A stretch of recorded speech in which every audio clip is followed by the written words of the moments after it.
안녕하세요 여러분, 반갑습니다. 브라더 준입니다. 우리는 지난주에 하나님께서 창조하신 에덴에 대해서 살펴봤는데요.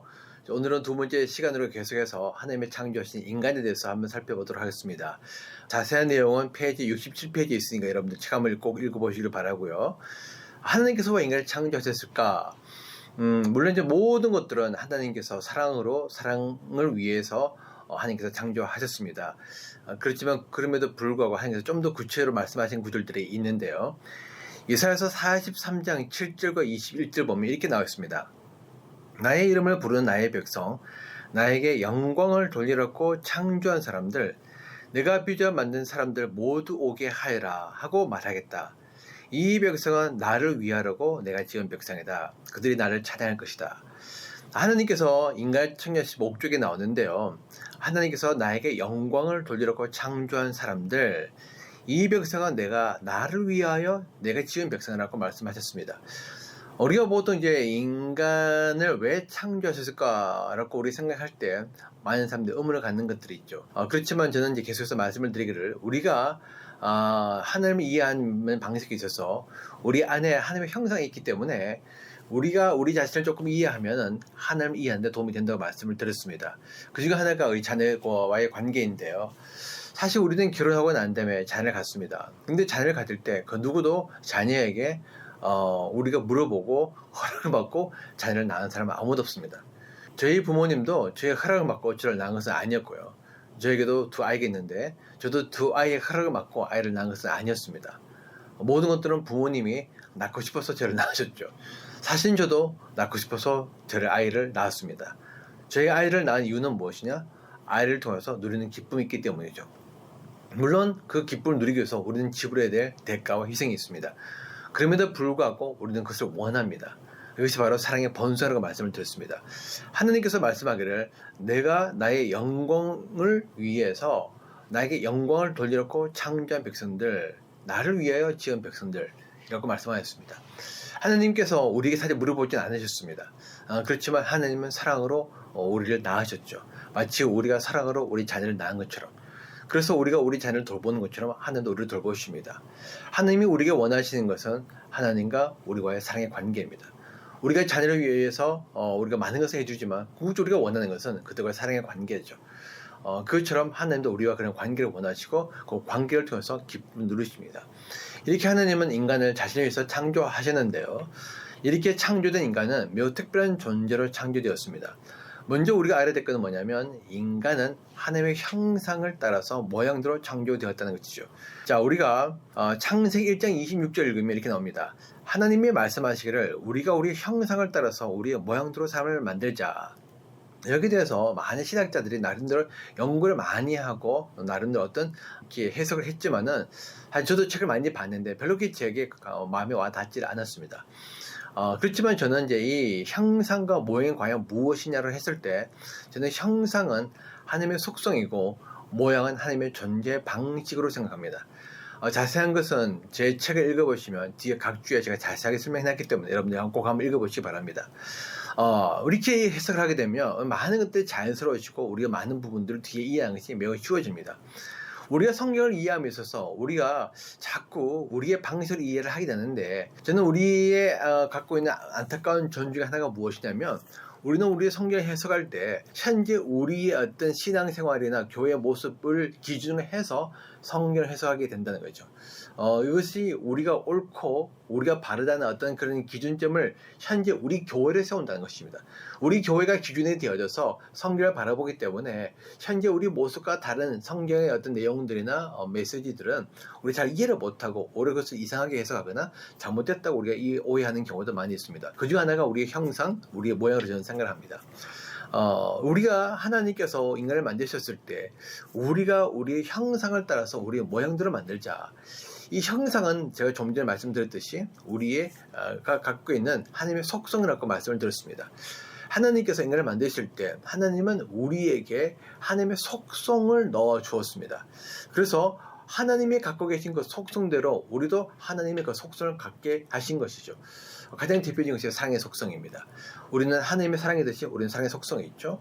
또는 하나님의 평화이듯이 우리도 평화를 사랑하고 갈망합니다. 하나님은 충성스러운 분이기 때문에 우리도 충성스러운 사람을 좋아합니다. 하나님은 진리이기 때문에 우리는 진리를 추구하고 탐구하고 원합니다. 하나님은 정의로운 분이기 때문에 우리도 정의를 기뻐하고 정의를 원하고 정의에 이루어진 사회를 이루기 위해서 우리도 노력합니다. 이런 것들은 다 뭐냐면 우리 안에 하나님의 속성이 있다는 것을 보여주는 것이고, 그 속성은 바로 하나님의 형상을 가지고 있다는 것을 의미하는 것입니다. 더불어서 더 중요한 건 뭐냐면 하나님께서 인간을 창조하실 때 우리의 모양대로 만들자라고 했는데요. 이 모양은요, 하나님의 존재 방식을 의미합니다. 하나님의 존재 방식. 다시 말하면 하나님께서 인간을 창조할 때 우리가 존재하듯이, 우리가 누구죠? 삼위일체 하나님이시죠. 하나님과 예수님과 성령님, 성부와 성자, 성령님, 이 세 분이 존재하는 그 방식대로 인간도 존재하자. 그 세 분이 어떻게 존재하고 있죠? 그 세 분은 공동체로 존재하고 계십니다. 그리고 가족으로 존재하십니다. 그리고 그 세 분은 사랑의 사귐으로 존재하고 계시고요. 그리고 그 세 분은 유기적 관계로 존재하고 계십니다. 이것이 중요하죠. 그래서 하나님도 인간을 창조했을 때 인간도 우리처럼 공동체적인 존재로 존재하게 하자. 그리고 그들을 우리 가족으로 삼자. 가족적인 관계를 맺게 하자. 그리고 그들도 우리처럼 사랑의 사귐을 갖게 하자. 그리고 그들도 우리처럼 하나가 되게 하자. 그리고 그들도 우리처럼 서로 유기적인 관계, 협력을 통해서 서로 섬기게 하자. 이것이 바로 하나님의 창조의 목적이었다는 것입니다. 근데 이렇게 하기 위해서 뭐가 필요하냐? 하나님의 속성이 필요하다는 것이죠. 서로 사랑하기 위해서는 사랑의 속성이 필요합니다. 하나님은 평화를 원하시기 때문에 이 땅의 평화가 이루어지기 위해서는 우리에게 평화의 속성이 필요합니다. 이 땅이 정의로운 세상이 되기 위해서는 우리에게는 정의의 속성이 필요하죠. 이 땅에 진리가 가득하기 위해서는 하나님의 진리의 속성이 필요합니다. 이 땅이 은혜롭고 친절하며 겸손한 곳이 되기 위해서는 우리에게는 하나님의 친절과 겸손과 온유한 그런 속성들이 우리에게 필요하다는 것이죠. 그래서 하나님은 우리 인간도 삼위일체 하나님이 존재하는 그 방식으로 세상에 존재하도록 하기 위해서 하나님은 우리에게 뭘 넣어주셨느냐? 하나님의 속성을 넣어주셨다는 것입니다. 그래서 우리는 하나님처럼 살아가게 되는 것이죠. 다시 말하면 하나님처럼 서로 공동체지만 서로 사랑의 사귐을 통해서 하나로 존재하는 방식, 그렇게 살 수 있게 하나님께서 창조하셨다는 것입니다. 특별히 하나님께서 인간을 창조하셨을 때 인간에게는 매우 특별한 방식으로 창조하셨는데요. 창세기 2장 7절을 읽으면 이렇게 나와 있습니다. 주 하나님이 땅의 흙으로 사람을 지으시고 그의 코에 생명의 기운을 불어 넣으시니 사람이 생명체가 되었다라고 말씀하셨습니다. 하나님께서 인간을 창조하셨을 때 흙으로 지으셨다고 말씀하셨어요. 근데 흙으로 지은 것은요, 인간만 지은 것이 아닙니다. 성경 보게 되면 하나님의 동물도 흙으로 지었다고 말씀하셨어요. 그런데 하나님은 인간에게는 좀 더 다른 방식으로 지으셨습니다. 재료는 똑같은 흙이지만은 하나님은 인간의 코에다가 하나님께서 생명의 기운을 불어 넣으시니 사람의 생명체가 되었다. 여러분 이것에 대해서도 아주 신학자들이 이제 여러 가지 이야기들을 많이 했는데 제가 제 책 각 주에다가 아주 자세하게 설명했기 때문에 여러분들이 자세한 설명들은 꼭 책을 참조해서 읽어보시기 바랍니다. 저는 이 본문을 가지고 어떻게 해석하느냐? 하나님께서 인간을 창조하실 때 단순히 인간에게 하나님의 형상을 갖고 있는 존재 그 이상으로 하나님처럼 존재하기 위해서는 인간에게 뭐가 필요하냐? 인간에게 영이 필요하다는 것이죠. 왜냐하면 하나님은 영이시기 때문에 영이신 하나님과 인격적인 사랑의 관계를 맺기 위해서는 우리에게도 영이라는 그런 어떤 기관이 필요하다는 것입니다. 영은 보이지는 않아요. 그렇지만 그 영혼은 우리 인간을 인간되게 하는 가장 핵심적인 기관입니다. 그 기관은 바로 하나님을 인식하고 하나님과 소통하며 하나님과 교제 맺을 수 있는 그러한 독특한 기관인 거죠.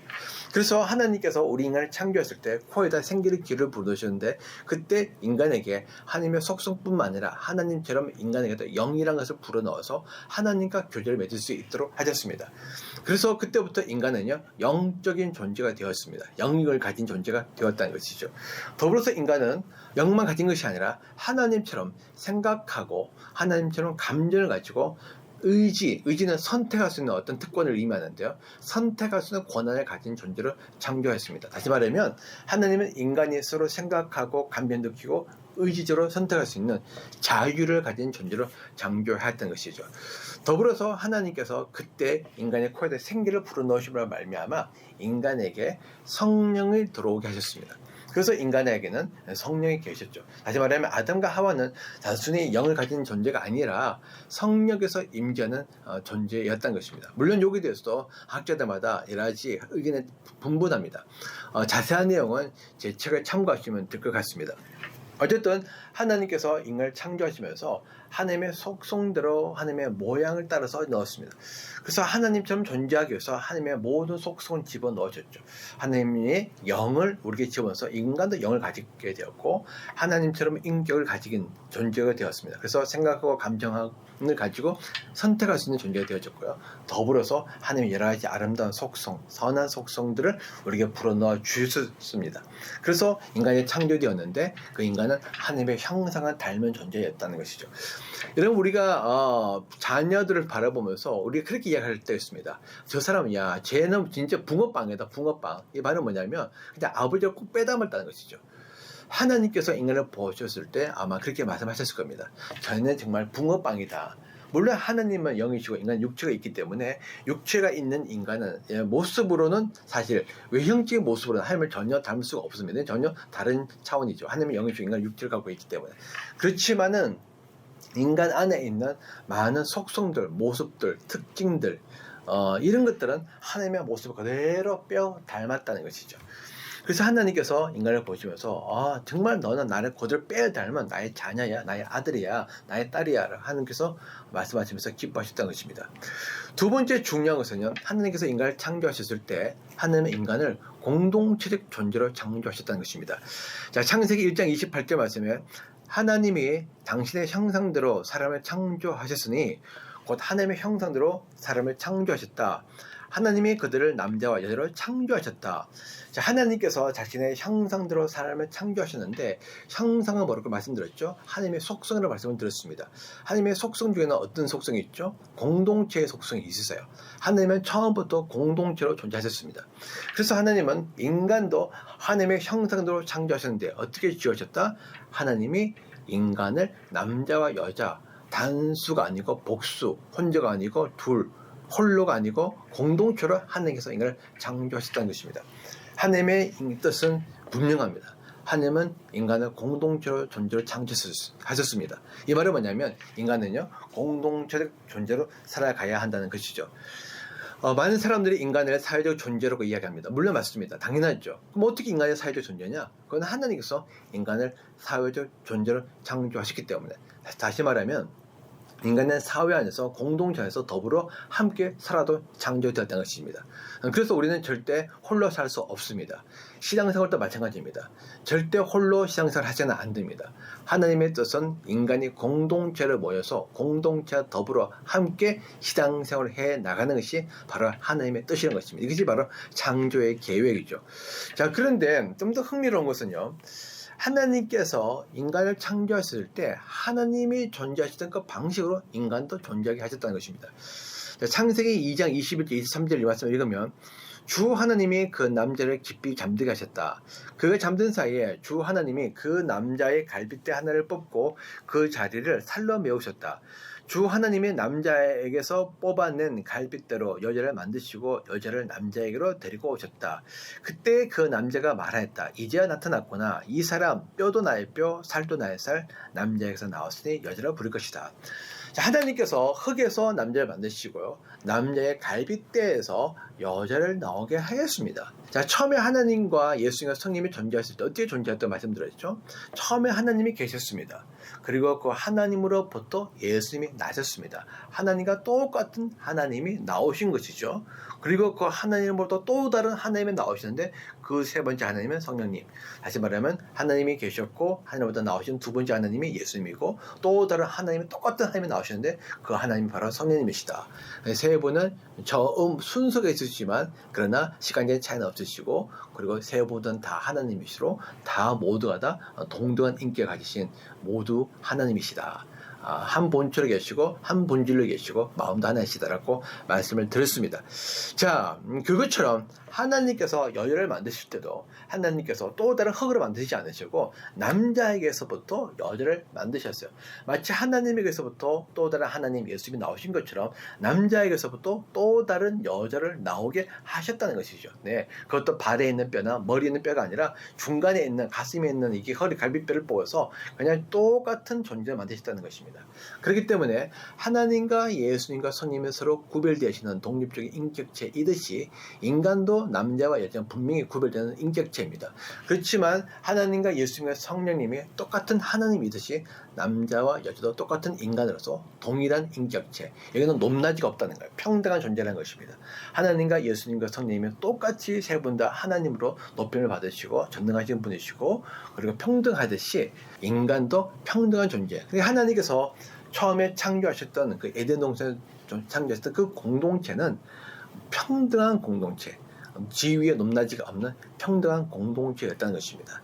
그 공동체를 하나님께서 창조하셨다.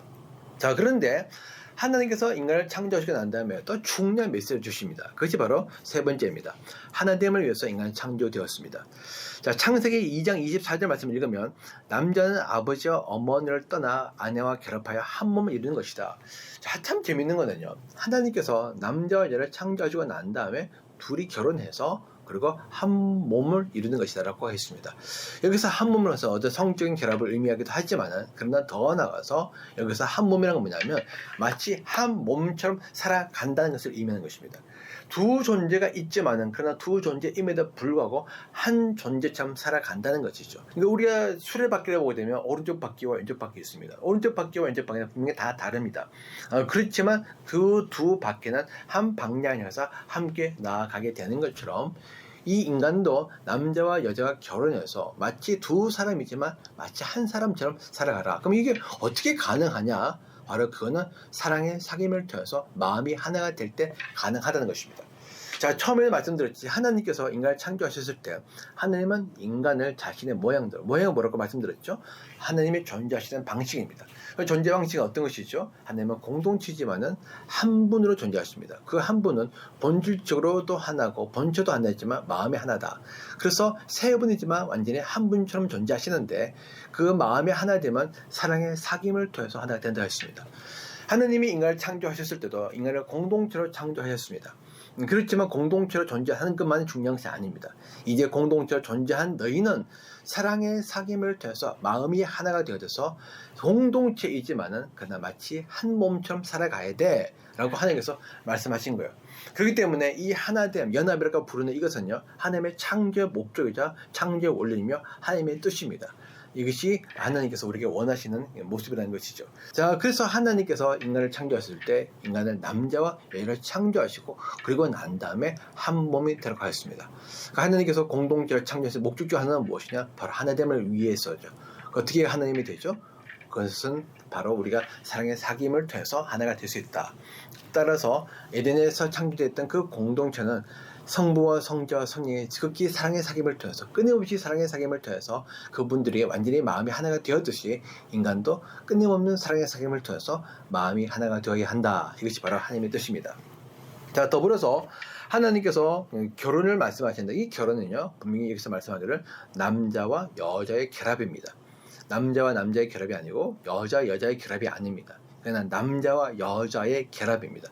두 다른 생명체, 생물학적으로 분명히 다른 두 존재가 만나서 결합해서 한 존재로 살아가는 것입니다. 네, 이것이 바로 하나님의 뜻이죠. 그래서 우리가 계속해서 동성결혼을 반대하는 가장 중요한 목적은 무엇이냐? 어떤 분은 동성결혼을 반대하고 하는 목적 중에 하나가 교회가 핍박을 당하기 때문에 반대한다. 저는 거기에 대해서는 동의하지 않습니다. 교회는 항상 핍박을 당하게 되어 있습니다. 저는 동성결혼을 반대하는데 제가 동성결혼을 반대하는 이유는 뭐냐면 동성결혼이 허용되면 교회가 핍박을 당하기 때문이 아니라 동성결혼이 허용되면 이것은 창조의 원리와 질서, 하나님의 계획 자체가 무너지고 파괴되는 것이기 때문에 저는 반대를 합니다. 하나님은 분명히 말씀하셨습니다. 남자와 여자가 결합하여 결혼하는 것이 하나님의 뜻이라는 것을 우리에게 말씀하셨죠. 자, 더 나아가서 하나님께서 인간을 창조하시고 난 다음에 또 뭘 말씀하냐? 하나님은 인간이 노동으로 에덴을 섬길 것을 말씀하셨어요. 자, 창세기 2장 15절 말씀을 읽으면 이렇게 나왔습니다. 주 하나님이 사람을 데려다가 에덴 동산에 두시고 그것을 맡아서 돌보게 하셨다. 영어로는 우리가 cultivate and keep it라고 나와 있는데, 자, 돌보게 하셨다. 이 돌보다 할 때 특별히 cultivate, 네, 이것은 이제 cultivate는 우리가 막 경작하다 그런 뜻이죠, 이 영어로는. 근데 이 히브리어로는요, 이것이 아바드라고 하는데, 이 아바드는 일하다, 섬기다라는 뜻일 수 있습니다. 다시 말하면 하나님께서 에덴 동산을 만드시고 아담을 에덴 동산 안에서 창조하시고 난 다음에 아담에게 에덴 동산을 돌보게, 다시 말해 에덴 동산에서 일하게 창조하셨다는 것이죠. 그런데 이 일하다, 이 아바드라는 단어는요, 일하다는 뜻도 있지만 섬기다는 뜻도 있습니다. 그런데 이 섬길 때 어떻게 섬기느냐? 섬기기 위해서 자신을 정처럼 겸손히 낮추다는 의미가 있습니다. 즉 섬김을 위해서는 어떻게 하죠? 자신을 낮춰야 한다는 것이죠. 이것이 바로 하나님의 뜻입니다. 자, 예수님께서 말씀하셨죠. 마태복음 20장 28절 말씀에 인자는 섬김을 받으러 온 것이 아니라 섬기러 왔으며 많은 사람을 위하여 자기 목숨을 몸값으로 치러주러 오셨다. 자, 예수님은 섬기러 오신 분이십니다. 섬김은 예수님의 본성이십니다. 사랑으로 충만하신 예수님은 사랑으로 섬기를 원하죠. 사랑은 희생입니다. 사랑은 섬김입니다. 사랑은 겸손입니다. 사랑은 자기를 낮추는 것입니다. 사랑은 인내하는 것입니다. 사랑은 자기의 유익을 굳지 않는 것입니다. 사랑은 상대방의 유익을 위해서 자기 자신을 내어주는 것입니다. 이것이 바로 사랑이죠. 그런 사랑을 위해서 자신을 낮추고 그리고 상대방을 높이는 것, 이것이 바로 섬김, 그것이 바로 여기서 히브리서 나오는 아바드의 뜻이고, 하나님은 일어난 아바드로, 다시 말하면 에덴 동산에서 아담이 일을 하기를 원하셨다는 것입니다. 자, 여기서 중요한 거는요, 이 아바드가 단순히 그냥 일하다는 뜻이 아니라, 자, 출애굽기 3장 12절이나 12장 31절 말씀을 보게 되면 하나님을 예배하다, 예배하다 할 때 똑같은 아바드가 사용이 되었다는 것입니다. 그러니까 일하다는 것이, 또 우리가 또 다른 말로는 아까 말씀드렸죠. 섬기다 뜻도 말씀드렸죠. 영어로는요, 우리가 예배를 서비스로 합니다. 서비스. 그러면 서비스가 뭐죠? 섬김이죠. 이 영어로 왜 예배가 섬김이냐? 그러면 예배는 하나님을 섬기는 것이기 때문에. 그래서 영어로는 예배를 섬기라는 표현을 합니다. 자, 출애굽기 7장 16절 읽으면 나의 백성을 보내어 그들이 광야에서 나에게 예배하게 하라 라고 했을 때도 바로 이 아바드가 사용되었습니다. 그러니까 이 아바드라는 단어가 노동하다는 뜻도 있고 섬기다는 뜻도 있지만 예배하다는 뜻도 있습니다. 우리가 창세기 2장을 가만히 읽어보면 하나님께서 인간을 창조하시고 난 다음에 인간을 향한 하나님의 목적이 잘 나와 있는데, 거기서 우리가 흥미롭게 발견될 수 있는 건 뭐냐면 하나님께서 아담과 하와에게 예배 드리라는 말씀을 하지 않으셨다는 거예요. 우리는 사실 예배를 너무너무 중요합니다.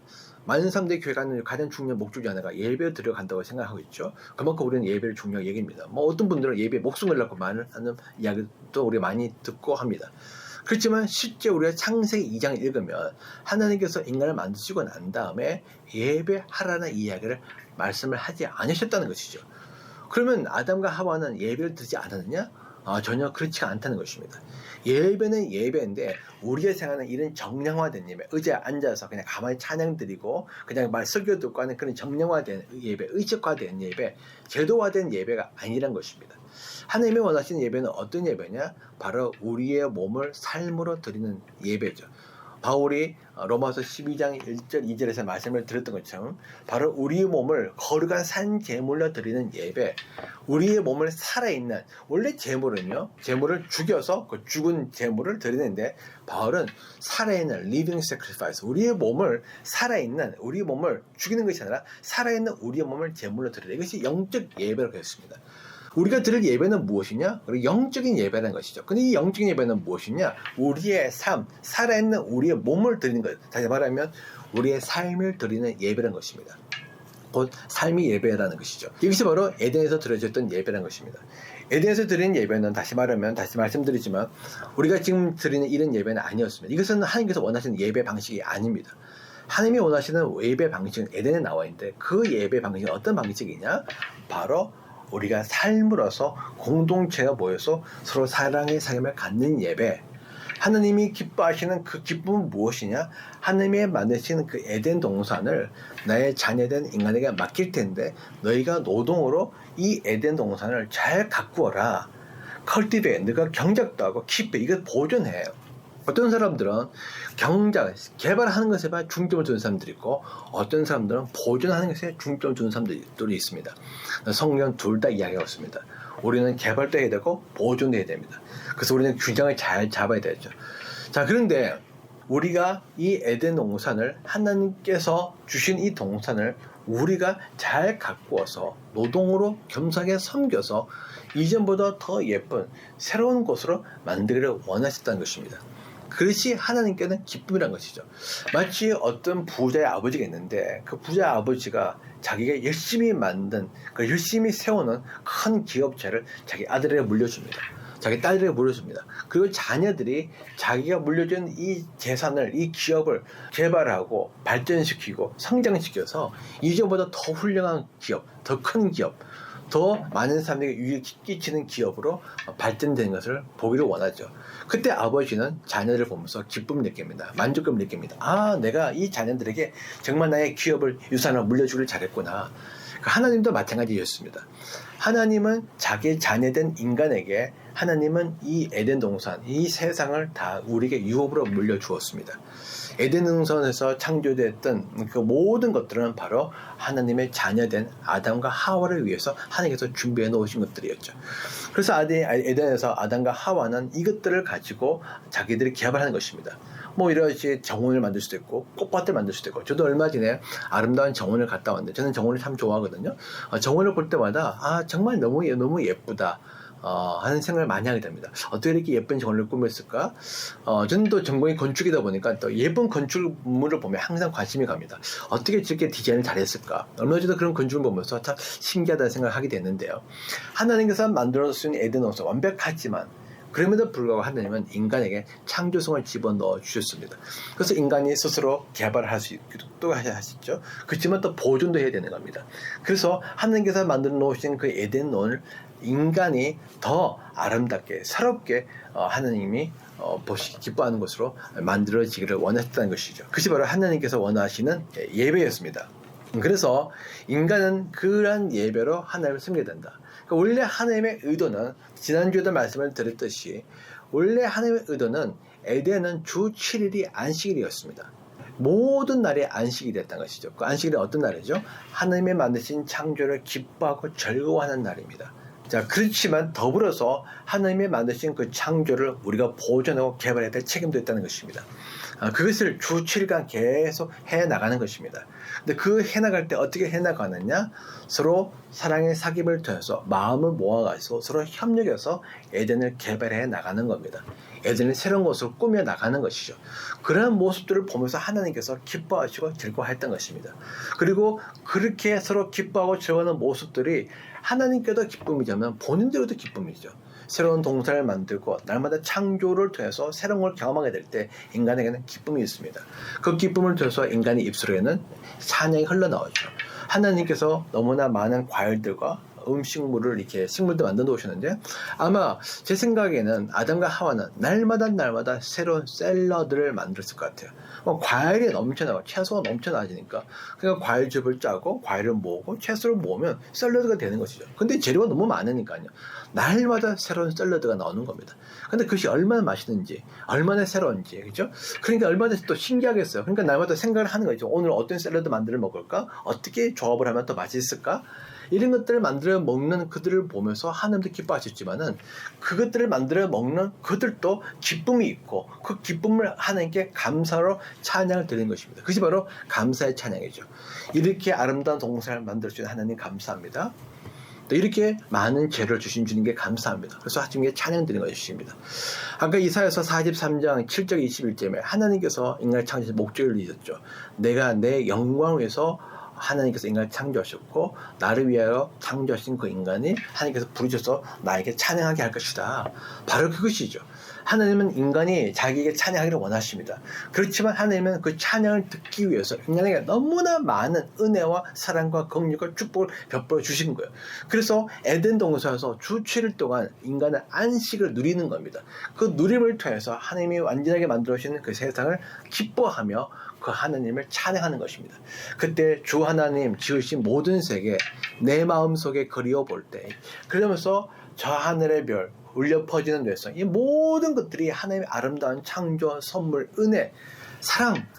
그래서 그것들이 인해서 인간이 아담과 하와가 마음에서부터 기쁨으로 찬양을 드리는 것이죠. 그 찬양을 들었을 때 하나님은 마음이 기쁩니다. 왜? 그 찬양은 진짜 마음에서 우러난 진정한 찬양이었거든요.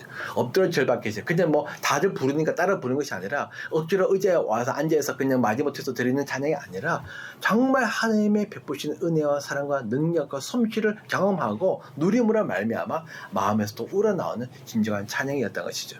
그 찬양을 듣기 위해서 하나님은 인간을 창조하셨고 사랑하는 자녀로 삼으셨고 그리고 그들에게 하나님께서 많은 축복을 베푸셨다는 것입니다. 더불어서 하나님께서 인간을 만드셨을 때 인간에게는요 아주 열정적으로 하나님을 섬길 것을 말씀하셨어요.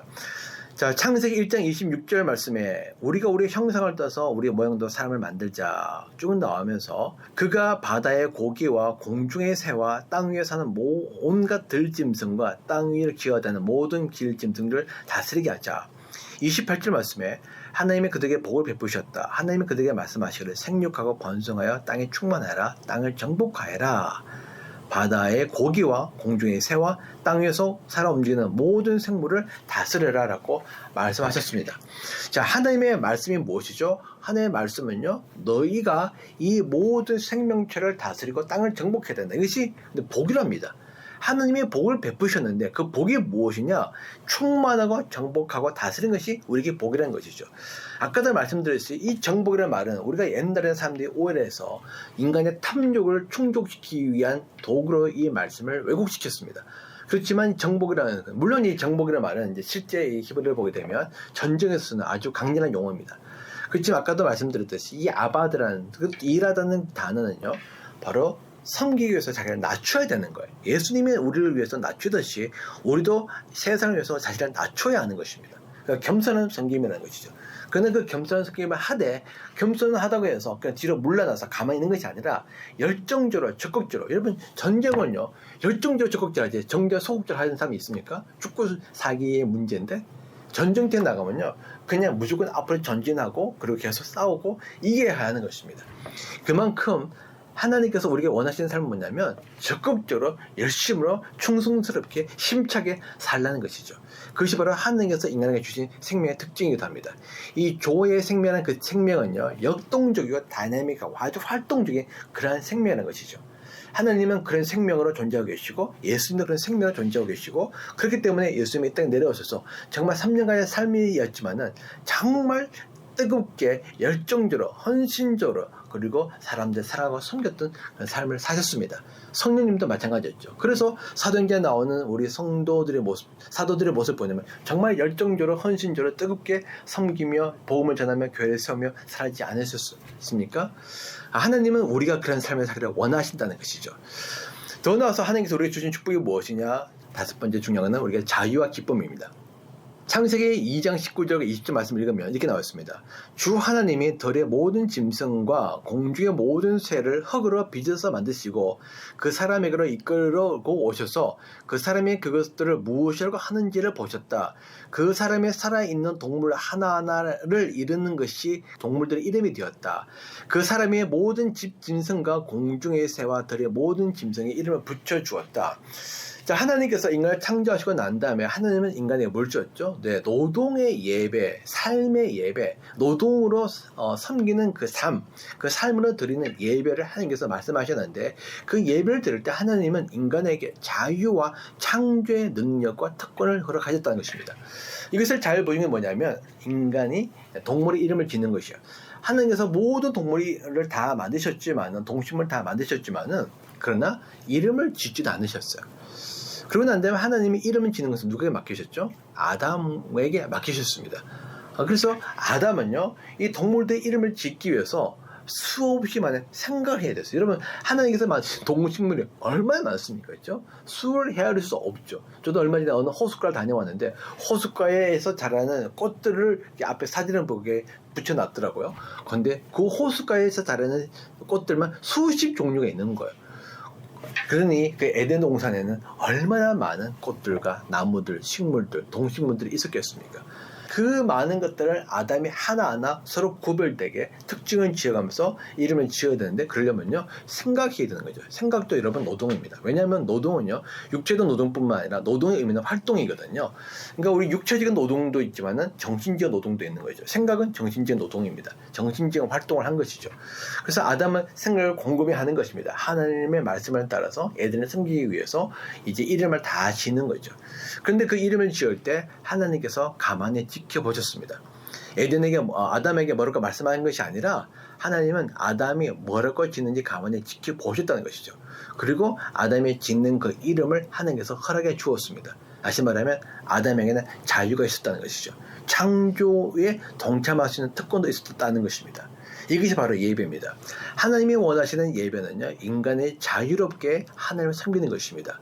어떤 틀에 딱 얽매여서 그냥 규격화된 방식과 어떤 제도와 전통을 따라서 규범을 따라서 딱딱딱 드리는 그런 것들이 아니라 우리가 하나님을 위해서 서로 생각하고 그리고 열정을 내어서 의지적으로 선택할 수 있는 권한을 주셨다는 것이죠. 그것이 바로 자유입니다.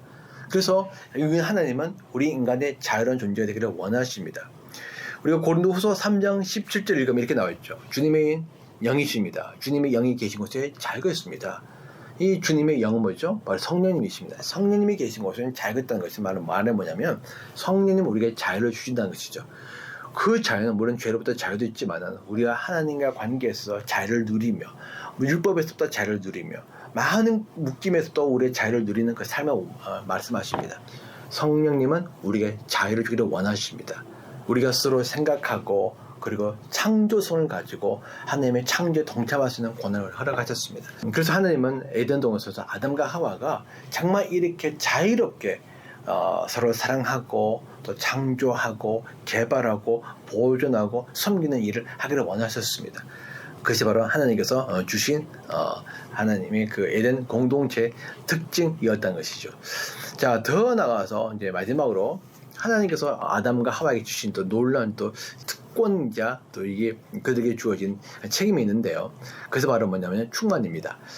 자, 창세기 1장 28절 읽으면 하나님이 그들에게 복을 베푸셨다. 하나님이 그들에게 말씀하시기를 생육하고 번성하여 땅에 충만하여라 라고 말씀하셨습니다. 자, 땅에 충만하여라. 제가 지난번에도 말씀을 드렸어요. 3일째 하나님의 속성 중에서 마지막 속성으로 충만한 속성이 있다고 말씀드렸습니다. 충만은 뭐죠? 흘러 넘치는 것이죠. 가득한 것입니다. 자, 하나님은 에덴 동산에서 아담과 하와의 후손으로 가득하기를 원했습니다. 아담과 하와는 하나님의 아들, 딸들이었습니다. 그래서 아담과 하와의 후손들은 하나님의 손자, 손녀들이 되겠죠. 하나님은 그렇게 자신의 가족으로 에덴 동산에 가득하기를 원하셨습니다. 하나님의 뜻은 자신의 가족으로 하나님의 만드시는 이 세상에 가득해지는 것입니다. 그것이 바로 하나님의 뜻입니다. 그것을 위해서 인간은 뭐 해야 되죠? 결혼을 하는 것이죠. 사랑의 섬김, 사귐을 통해서 자녀를 낳고 번식해서 충만해지는 것입니다. 이것이 하나님께서 인간에게 말씀하신 하나님의 복이자 인간의 또 책임이기도 합니다. 그런데 이것과 더불어서 또 한 가지 중요한 것이 있는데 뭐냐면 이 충만은 단순히 하나님의 형상을 가진 하나님의 자녀로서 충만하는 것을 넘어서서 이제는 하나님의 속성으로 충만해지는 것을 의미합니다. 자, 이사야서 11장 9절 말씀을 읽으면요. 나의 거룩한 산 모든 곳에서 서로 해치거나 파괴한 일이 없다. 물이 바다를 채우듯 주님을 아는 지식이 땅에 가득하기 때문이다. 우리 하박국 2장 14절 아주 유명하죠. 바다에 물이 가득하듯이 주의 영광을 아는 지식이 땅에 가득할 것이다. 같은 내용입니다. 이사야서 11장 9절이나 하박국 2장 14절이나 핵심은 뭐냐면 물이 바다에 가득한 것 같이 하늘을 아는 지식이 온 땅에 가득해질 것이다. 여러분 바다에는 뭐가 있죠? 바다에는 땅 위에 물이 가득 차 있습니다. 그렇죠? 물이 가득 차 있는 것을 우리는 바다라고 부릅니다. 그러니까 바다의 특징은 물이 가득 차 있는 것입니다. 이것처럼 마지막 때 나중에 종말이 되면 온 세상 가운데 하나님을 아는 지식으로 세상이 가득해질 것이다. 이때의 지식은 단순히 공부해서 어떤 아는 정보, 그러니까 지식이 아닙니다. 이 지식은 뭐냐면 경험적으로 아는 지식을 의미합니다. 살아있는 지식이죠. 산 지식이죠. 다시 말하면 하나님이 어떤 분인지 온 만물이 다 경험을 하게 된다는 것입니다. 그런 지식으로 가득해진다. 사랑이신 하나님, 은혜로운 하나님, 정의로운 하나님, 진리이신 하나님, 평화로운 하나님, 겸손하신 하나님, 그리고 공평하신 하나님, 영원하신 하나님, 생명이신 하나님, 충성스러운 하나님, 선하신 하나님, 지혜로우신 하나님, 그리고 무한한 능력을 가지신 하나님, 이런 하나님을 몸으로 다 경험을 하고 체험을 하게 된다는 것이죠. 그래서 하나님은 정말 이런 분이셔, 이런 분이셔, 이런 분이셔, 서로 그냥 만나면 하나님 이야기하기 바쁘다는 것입니다. 왜? 하나님의 무한한 아름다운 선하신 속성으로 가득하고 그것도 날마다 경험하는데, 그 무한한 속성을 날마다 경험하는 것이 또 날마다 새로운 거예요. 왜? 끝이 없으니까. 하나님은 끝없는 분이기 때문에 우리가 하나님을 경험하는 것도 끝이 없거든요. 끝없이 하나님을 경험하고, 그러니까 날마다 새로운 하나님을 경험하는 거죠. 그 하나님이 너무너무 좋고, 그리고 너무너무 영광스럽고 감사하고 기쁘니까 그 하나님을 아는 지식으로 서로 나누고 서로 기뻐하고 찬양하며 즐거워하며 노래하는 것입니다. 그런 세상이 온다는 것이죠. 하나님은 아담과 하와를 통해서 에덴 동산에 그렇게 되기를 원하셨습니다. 에덴 동산이 하나님의 사랑으로 가득하기를 원했죠. 어떻게 가득해 지는 것이죠? 아담과 하와가 서로 사랑하여서 한 마음이 되어서 서로 함께 에덴 동산을 선교했을 때, 그 에덴 동산에는 하나님의 사랑으로 가득해지는 것입니다. 그리고 서로 싸우지 않고 서로 평화롭게 지낼 때 그 에덴 동산에 평화가 가득해지는 것이죠. 서로 진실되게 사랑하고 섬길 때 진리가 가득해지는 것입니다. 그리고 서로 정의롭고 평화롭게 행할 때 그것에 하나님의 정의와 공정이 가득해지는 것이죠. 하나님은 아담과 하와를 통해서, 그리고 그들의 공동체를 통해서, 그들의 사랑의 사귐을 통해서, 연합됨을 통해서, 하나됨을 통해서 그들이 하나님의 존재하듯이 그들도 존재함으로 말미암아 하나님의 그 관계 안에 하나님의 선하신 속성이 가득하듯이, 그게 에덴 동산에도 그들을 통해서 하나님의 속성을 가득해 넘치기를 원하셨다는 것이죠. 그것이 바로 하나님께서 인간을 창조하신 목적이고, 그리고 에덴에 처음 시작된 그 공동체의 목적이기도 합니다. 자, 저는 이제 지난 시간에 처음에 삼일체에 대해서 이야기 나누면서 삼일체 하나님의 특징들 말씀을 드렸습니다. 그 하나님의 특징은 어떤 특징들이 있었죠? 하나님은 공동체 하나님이셨고, 가족이셨고, 그리고 하나됨이셨고, 사랑이셨고, 사랑의 사귐을 가지셨고, 그래서 기쁨을 누리셨죠. 유기적 관계, 자발적이고 존중하며 섬기며 각자의 역할, 책임을 갖고 섬기고, 그리고 충만한 그런 모습들이 바로 삼일체 하나님의 모습이라고 말씀을 드렸습니다. 자, 그 삼일체 하나님이 자신의 모습을 따라서 자신의 형상을 인간에게 집어넣어 주었습니다. 삼일체 하나님이 존재하듯이 인간 공동체도 존재하도록 하기 위해서 하나님께서 그렇게 창조하셨고 하나님의 속성을 집어넣으셨다는 것이죠. 자, 그러므로 하나님께서 처음에 창조하셨던 그 공동체는 어떤 공동체였죠? 하나님과 사랑의 사귐을 위해서 창조된 공동체였습니다. 더불어서 그 공동체는 하나님의 자녀로 부심을 받아서 하나님을 대신해서 하나님께서 유업으로 물려주신 그 에덴 동산을 다스릴 섬겨야 될 공동체였고요. 특별히 그 공동체는 노동의 예배, 삶으로서 예배죠. 섬기는 삶, 자신을 낮추는 섬기는 삶, 노동으로서 예배를 드리는 그런 공동체였습니다. 그래서 그 섬김을 통해서 이 에덴 동산에 하나님의 온갖 속성으로 충만한 그런 상태가 되도록 해야 할 책임이 있었고요. 더불어서 하나님의 형상을 닮은 하나님의 자녀로 가득하게 해야 될 책임이 있는 공동체이기도 했습니다. 자, 더불어서 그 공동체는 사랑의 사귐을 통해서 연합되고 하나됨을 이루어야 될 그런 공동체였고, 그리고 그 공동체는 모두가 다 평등한 공동체였습니다.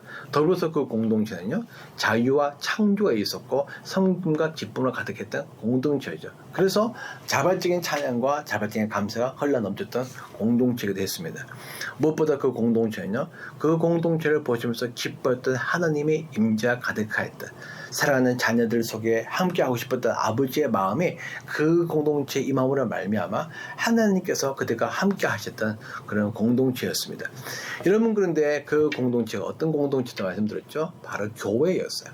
다시 말하면 하나님은 에덴에서 아담과 하와를 창조하시고 그 아담과 하와를 자기 가족으로 부르셨기 때문에 그 가족은 바로 교회였습니다. 하나님께서 창조하신 첫 것이 뭐냐면 바로 에덴과 교회였다는 것이죠.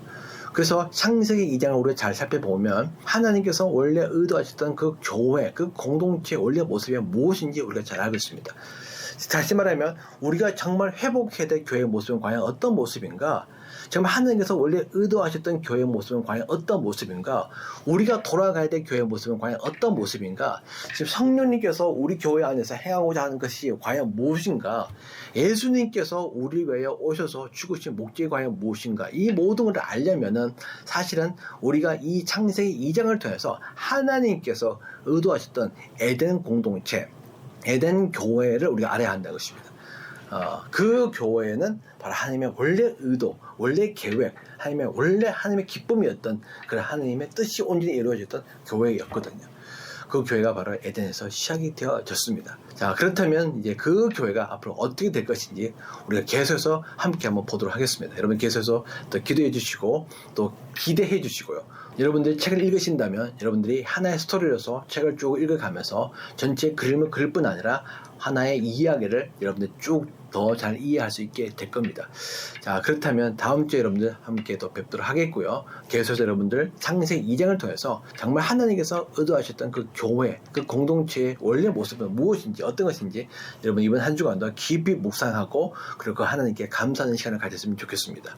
감사합니다. 기도하겠습니다. 하나님 감사합니다. 오늘 또 우리가 짧은 시간 냈지만은 하나님께서 처음 창조하신 에덴 공동체, 에덴 교회의 특징을 우리가 배웠습니다. 하나님, 우리가 생각하는 교회가 아니고 하나님이 생각하는 교회, 우리가 꿈꾸는 교회가 아니라 하나님이 꿈꾸시는 교회, 우리가 보기에 좋은 교회가 아니라 하나님께서 보기에 좋은 교회, 그 교회가 이 땅에 다시 회복되기를 원합니다. 하나님, 그 교회가 창세기 2장 에덴에서 시작되어졌습니다. 하나님, 우리가 그를 통해서 우리가 다시 한번 우리 교회를 돌아보고 하나님의 뜻을 우리가 다시 한번 생각하고 우리가 어떻게 해야 될지 기도하면서 나아가기를 원합니다. 성령님, 우리에게 지혜와 계시를 다해 주셔서 하나님의 마음, 하나님의 뜻, 하나님의 계획을 더 잘 알려주시고 그 하나님의 뜻과 계획이 우리의 마음, 우리의 뜻, 우리의 계획이 되어져서 우리가 온전히 하나님의 뜻이 이 땅에 이루어지는데 성령과 함께 동행하는 우리들이 될 수 있도록 성령 우리를 축복해 주십시오. 우리 안에 하나님 향한 열망과 열정 그리고 고백과 감사 그리고 믿음의 곁들을 다할 수 있도록 하나님 우리에게 용기도 더하여 주옵소서. 예수님 이름으로 감사하며 기도합니다. 아멘.